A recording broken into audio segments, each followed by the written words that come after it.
Hello everyone! Welcome sa aking vlog on criminology trivia questions para sa mga criminology students at aspiring criminologists.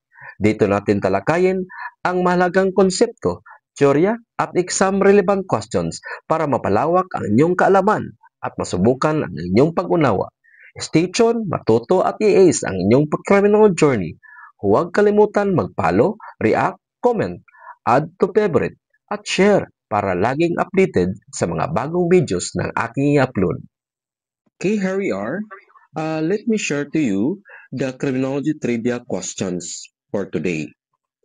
So the question is, which criminology theory suggests that people commit crimes when their bond to society are weakened or broken? So, what do you think is the correct answer?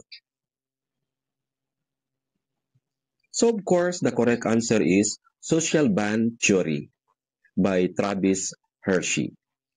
Let me explain this theory, social band theory.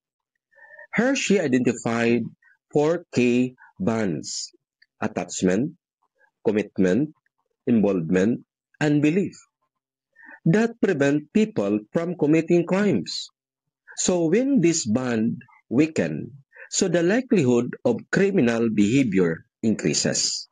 So ayon kay Hershey, mayroong 4 na mga pangunahing ugnayan: attachment, pagtatali or connection; commitment, pagtatalaga or pangako; involvement, pakikilahok; at belief, paniniwala, na ito ang pumipigil sa isang tao na gumawa ng krimen. Kapag ang mga ugnayang ito ay humina, mas tumaas ang posibilidad na ang isang tao ay makagawa ng gawaing kriminal dahil nawawala ang kanilang koneksyon sa lipunan at ang takot sa mga negatibong resulta ng maling gawain. So, that's all. So, if you have any comments, please write below in the comment section.